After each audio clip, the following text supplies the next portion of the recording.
ప్రియమైనటువంటి దేవుని పిల్లలారా, పోయిన వారం మనం మాట్లాడుకున్నటువంటి విషయంలో మారు మనసు అంటే ఏమిటి అనేటువంటి దానిలో మనం మాట్లాడుకున్నాం. అసలు మారు మనసులో మనం వదిలిపెట్టాల్సినవి ఏమిటి, మనం ఏమేమి విడిచిపెట్టాలి, మనలో ఏమున్నాయి, ఇవన్నీ కూడా ముందు మనం తెలుసుకోవాల్సినటువంటి అవసరాలు మనకి ఎంతైనా ఉన్నాయి.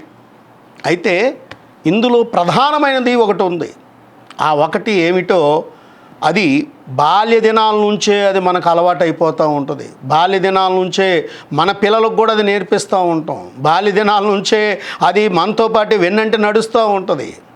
అందుకనే చాలామంది కొన్ని సామెతలు అంటారు, అది పుట్టుకతో వచ్చింది పుటకలతో పెట్టిన పోదరా అంటారు. ఆ సామెతకు ఉన్నటువంటి అర్థం చాలామందికి తెలియదు. అసలు ఏమిటది?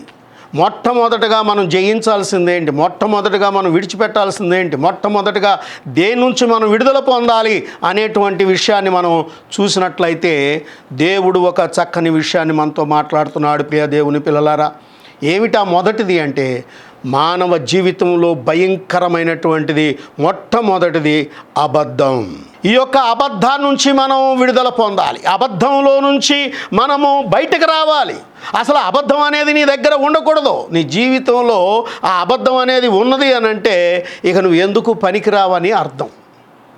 అబద్ధం గురించే దేవుడు మాట్లాడుతున్నాడు. ఆ అబద్ధం వల్లనే ఆనాడు ఏదేను తోట నుంచి బయటకు రావడానికి అది మూల కారణమైంది. అది తెలుసుకోవట్ల ప్రజలు.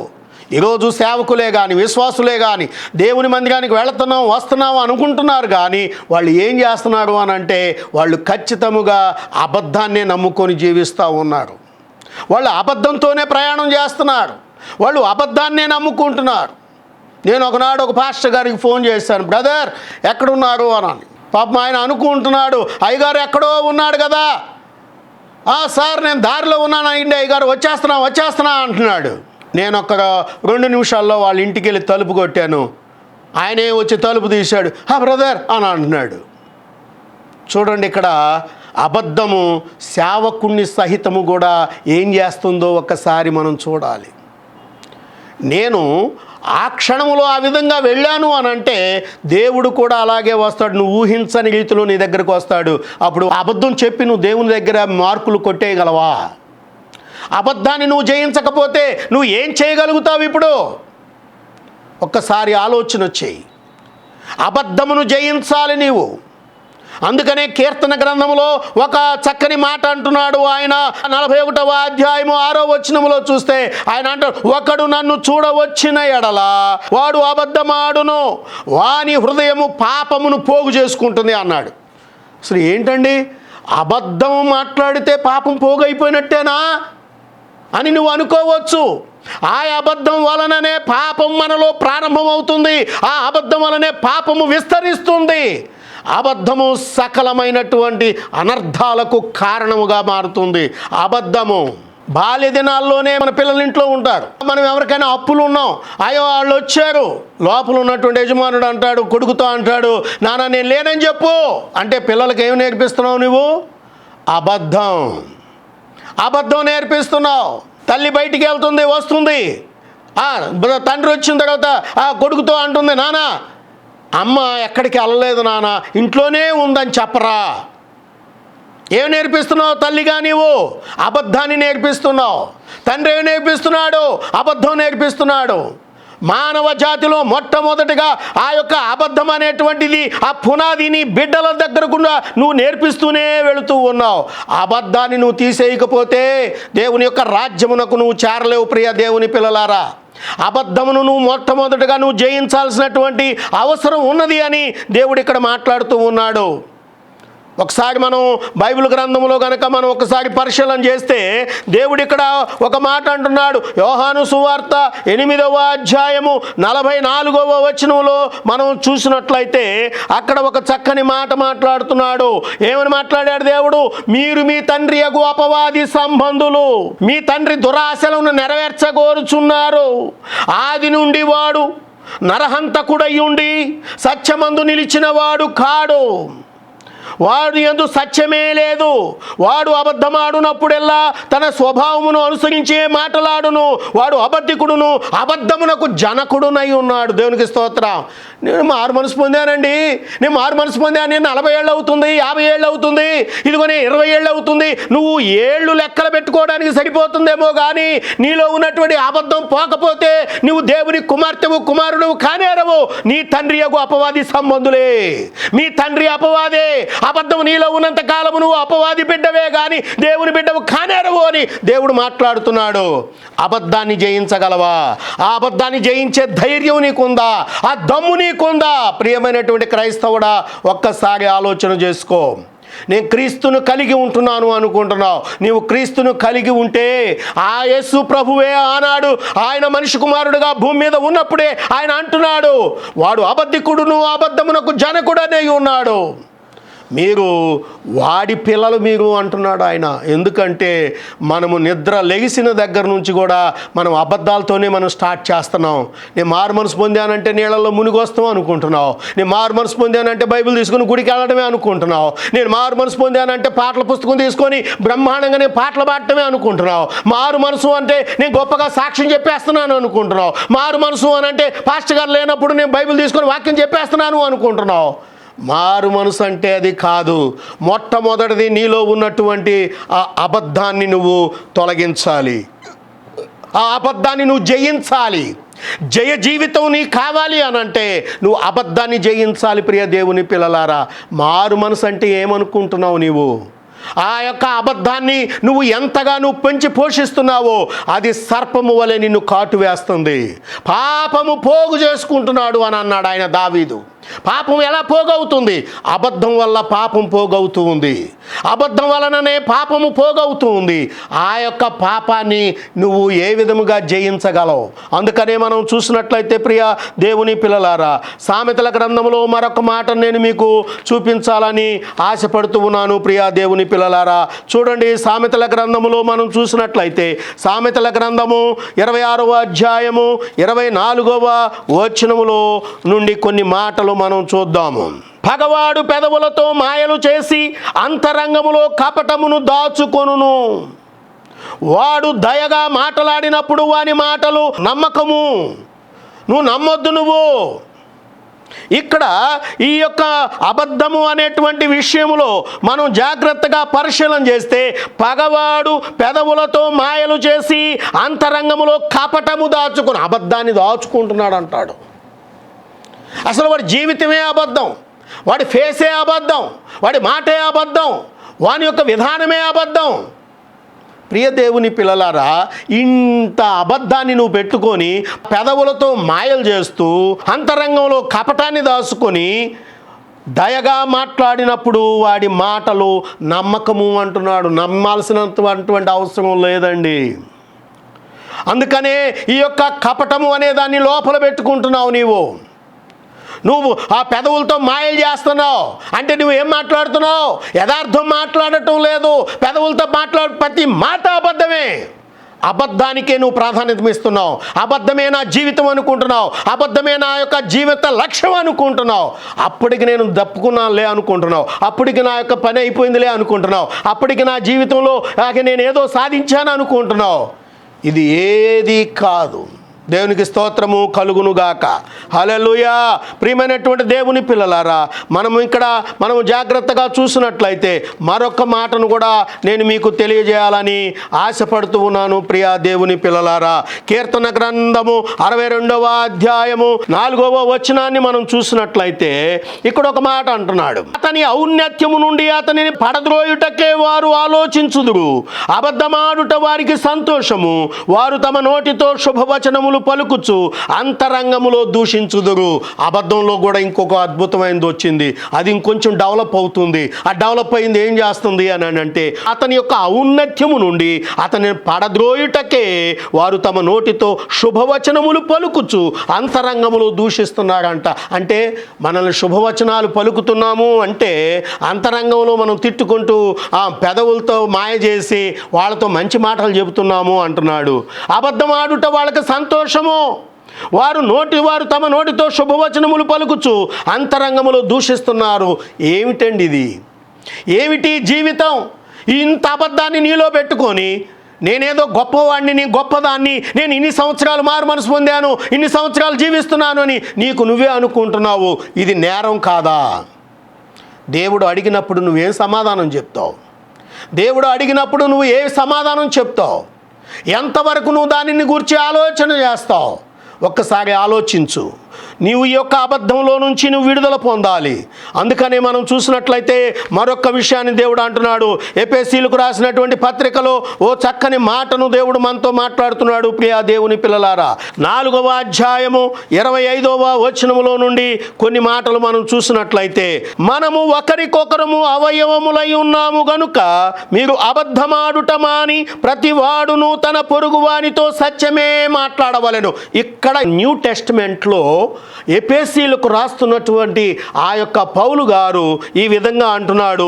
ఏమంటున్నాడంటే, మనం ఒకరికొకరము అవయవములై ఉన్నాము గనుక మీరు అబద్ధమాడుట మాని ప్రతి వాడును తన పొరుగు వానితో ఏం మాట్లాడాలి?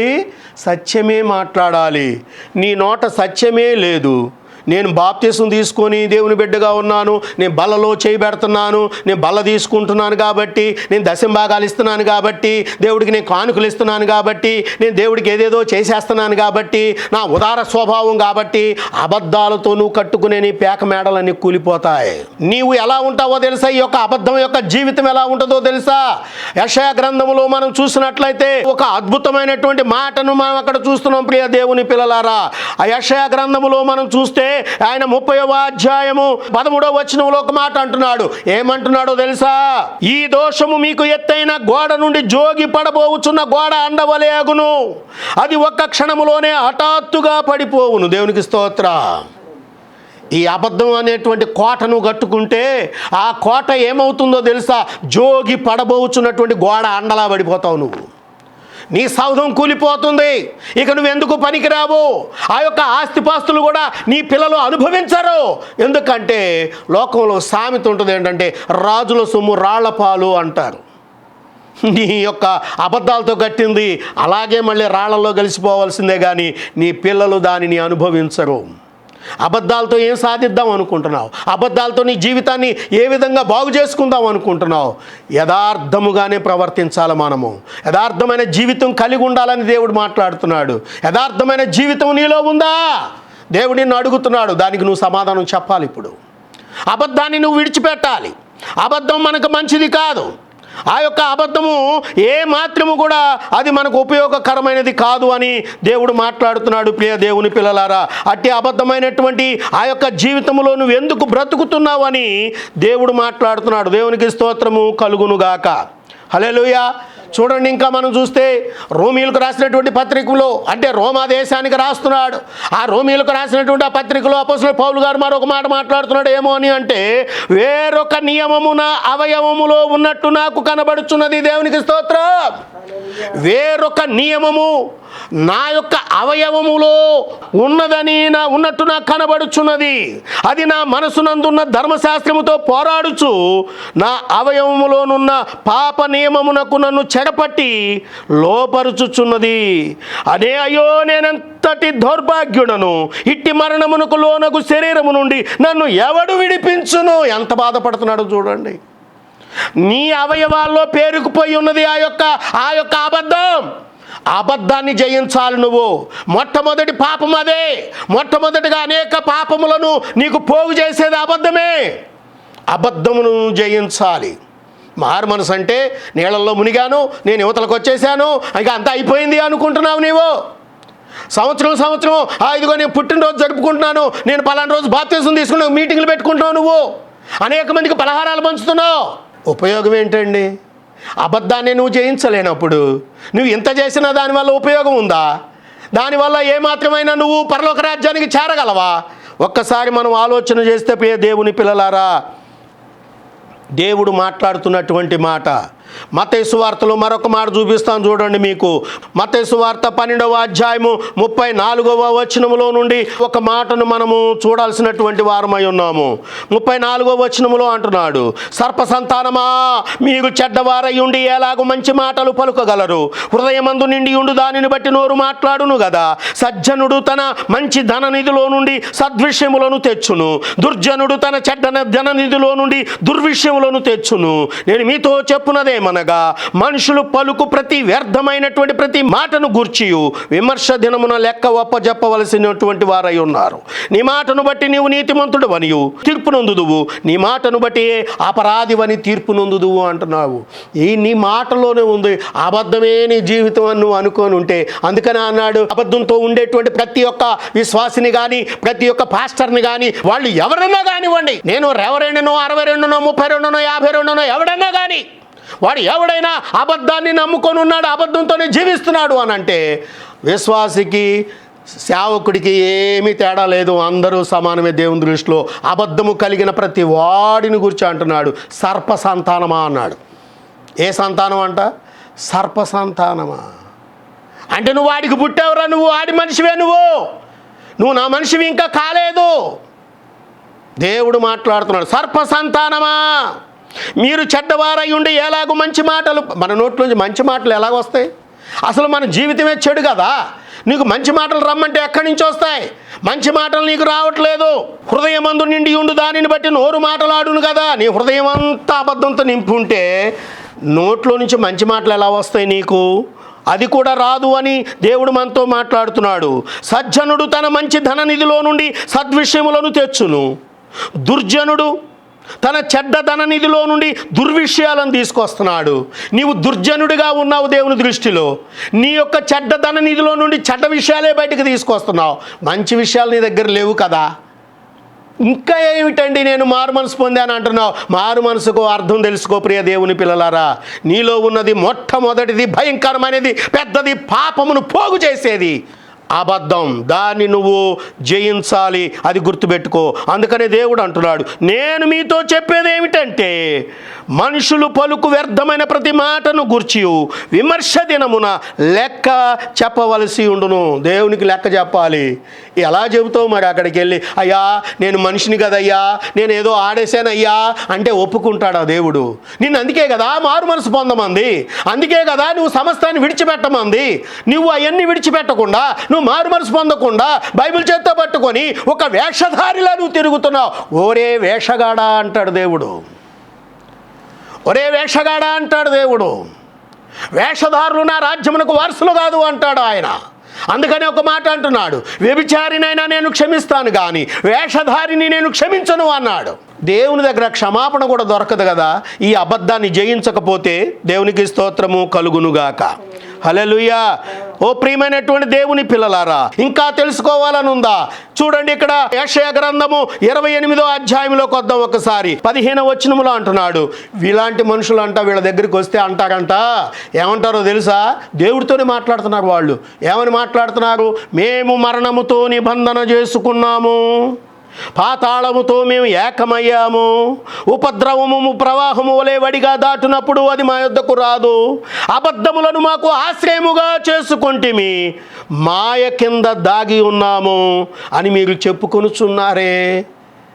దేంట్లో దాక్కొని ఉన్నాడంట వీడు? మాయలో దాక్కొని ఉన్నాడంట. మరణంతో వీళ్ళు నిబంధన చేసుకుంటారంటే ఇప్పుడప్పుడే రావద్దులే అని. పాతాళంతో వీళ్ళు ఏకమయ్యారట, ఉపద్రవం ప్రవాహం వలె వడిగా దాటినప్పుడు అది మా యొద్దకు రాకుండా ఉండాలని దాంతో చెప్పారంట. వీళ్ళు అబద్ధాన్ని వీళ్ళు ఆశ్రయంగా చేసుకున్నారట. ప్రియమైనటువంటి దేవుని పిల్లలారా, ఎంతవరకు ఇది కరెక్టు? మనుషుడే దేవుడు మా దేవుడితో మాట్లాడుతున్నాడు, మేము మరణంతో మేము నిబంధన చేసుకున్నాము అని. ఓ ప్రియమైనటువంటి దేవుని పిల్లలారా, ఈ యొక్క జీవితము నీకు ఏమాత్రము కూడా ఆమోదయోగ్యమైనటువంటిది కాదు. దేవుడు అందుకనే మాట్లాడుతున్నాడు. దేవుడు మాట్లాడినటువంటి ప్రతి మాటను కూడా మనము జాగరూకత కలిగినటువంటి వారమై వినాలి. నీవు ఆ విధముగా వినకపోతే దేవుని యొక్క రాజ్యమునకు మీరు వారసులు కానేరరు. అందుకనే రోమపత్రికలో 1వ అధ్యాయము 25వ వచనములో ఒక మాట అంటున్నాడు, ప్రియ దేవుని పిల్లలారా, అట్టివారు దేవుని సత్యమును అసత్యమునకు మార్చి సృష్టికర్తకు ప్రతిగా సృష్టమును పూజించి సేవించిరి. యుగముల పర్యంతము ఆయన స్తోత్రార్హుడై ఉన్నాడు. దేవునికి స్తోత్ర. ఈ అబద్ధాలతో వీళ్ళంట సృష్టమును పూజ చేస్తున్నారంట. సృష్టిలో ఉన్న సృష్టమును పూజలు చేస్తున్నారు. దాని వలనే నీకు జరుగుతుంది. అంటే దేనికి పూజ చేస్తున్నావు? అబద్ధానికి పూజ చేస్తున్నావు. నువ్వు ఎవరిని కంటున్నావు? అబద్ధాన్ని కంటున్నావు.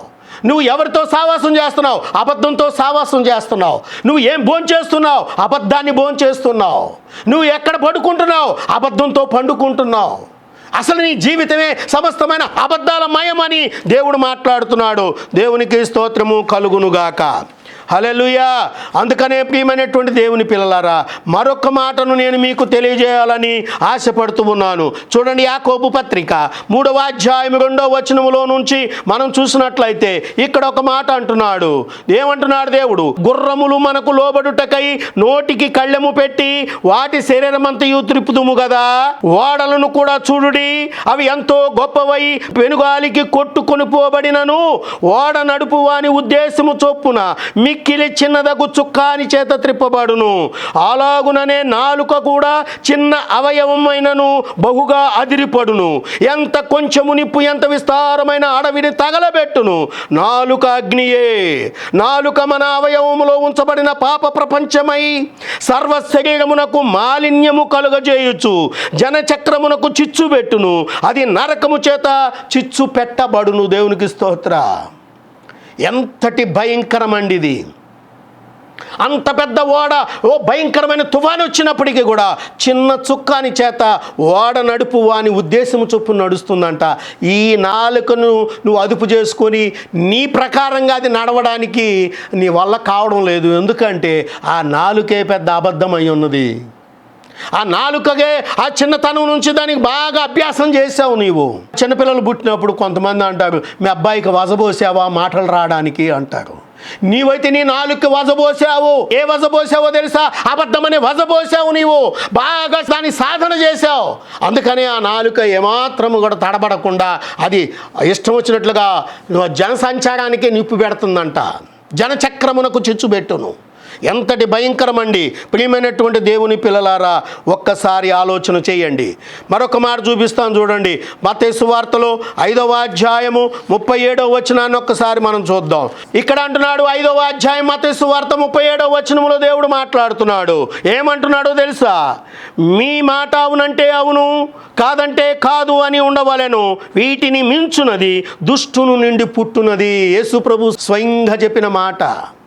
ఇక దీనికి మించి నీకు మాట వస్తుంది అంటే నువ్వు దుష్టుని సంబంధివే కానీ దేవుని సంబంధి కానేరరు. నీవు దేవుని సంబంధిగా ఉండాలంటే అబద్ధమును జయించాలి. అబద్ధాన్ని జయించడానికి నీకు సమయం కుదురుతుందా? అబద్ధాన్ని జయించడానికి నువ్వు ఇష్టపడుతున్నావా?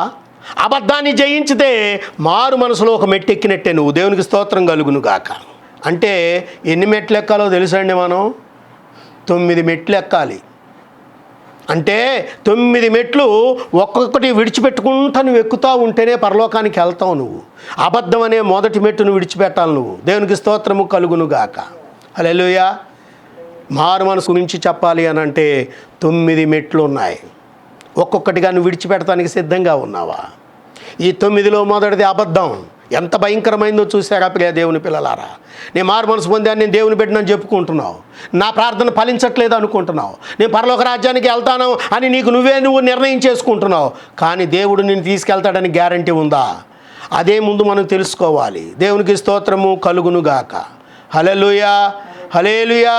ప్రియమైనటువంటి దేవుని పిల్లలారా, ఒక్కటి జ్ఞాపకం చేసుకో. దేవుని యొక్క రాజ్యము సమాధానమై ఉన్నది. దేవుని యొక్క రాజ్యము భోజనము కాదు. దేవుని యొక్క రాజ్యము, పరలోక రాజ్యము, అది సమాధానముతో నింపబడినటువంటి అద్భుతమైనటువంటి పట్టణము. నీకు నీ కుటుంబానికి సమాధానం కావాలి అనంటే, నీవు నిజముగా దేవుని బిడ్డగా ఉండాలి అనంటే, మొదటగా ఈ అబద్ధాన్ని నువ్వు ఖచ్చితంగా జయించాల్సినటువంటి వారై ఉన్నారు. కనుక అబద్ధమును మనం జయిద్దాం. దేవుని యొక్క రాజ్యానికి వారసులుగా ఉందాం. దేవుని బిడ్డగా నిలబడదాం. దేవుని కృపలో వర్ధిల్లుదాం. దేవుడు మిమ్ములను మీ కుటుంబాలను దీవించునుగాక. దేవునికి స్తోత్రం. హల్లెలూయా. ప్రభు యేసుతో నా స్నేహము చిరకాలముండాలని చిరుదివ్వెలా వెలగాలని చిరకాల నా స్వప్నము, చిరకాల నా స్వప్నము. అపకారం ఎరుగని నా యేసునాథుడు అందరికీ ఉపకారి తెలుసున నీకు. అపకారం ఎరుగని నా యేసునాథుడు అందరికీ ఉపకారి తెలుసున నీకు. మమకారం పంచును కన్న తల్లిలా సహకారం ఇచ్చును ఓ స్నేహితునిగా. అందుకే ప్రభు యేసుతో నా స్నేహము చిరకాలముండాలని చిరుదివ్వెలా వెలగాలని చిరకాల నా స్వప్నము, చిరకాల నా స్వప్నము. ఆజ్ఞాపించి నడిపించును కన్న తండ్రిలా గురువులా బోధించును జ్ఞానవాక్కులు. ఆత్మీయత పంచుటలో అన్నదమ్ముడై అభిమానం కురిపించును పొరుగువానిగా. అందుకే ప్రభు యేసుతో నా స్నేహము చిరకాలముండాలని చిరుదివ్వెలా వెలగాలని చిరకాల నా స్వప్నము.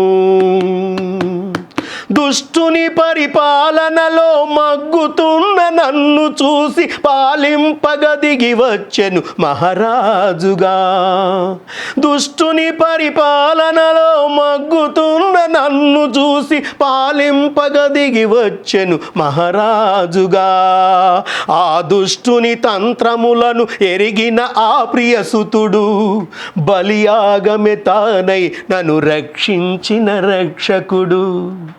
అందుకే ప్రభు యేసుతో నా స్నేహము చిరకాలముండాలని. ప్రార్థన చేసుకుందాం. ప్రియ దేవుని పిల్లలారా, పరిశుద్ధుడా, ప్రేమ నమ్మకం కలిగిన మా తండ్రి, ఎందరు బిడ్డలు నాయన నీ వాక్యాన్ని వినడానికి ఇష్టపడుతున్నాడో, ఎందరూ తమ జీవితాలను నిజముగా మార్చుకోవాలని ఆశపడుతున్నాడో ప్రతి ఒక్క కుమారుని ప్రతి కుమార్తెను అయా ఇదిగో తండ్రి ప్రతి కుటుంబాన్ని మీరు జ్ఞాపకం చేసుకోండి. మారు మనసుకు తగిన ఫలాలను మీరు పొందుడి అని నీవు ఇచ్చిన వాక్యము చొప్పున అయా వీరు ఆ విధముగా మార్పు చెందడానికి నీ ఆశీస్సులు కృపా సమాధానం దయచేయమని మీ బిడ్డలకు మీ కాపుదలను గ్రహించమని యేసు నామములో ప్రార్థిస్తున్నాను తండ్రి. ఆమేన్.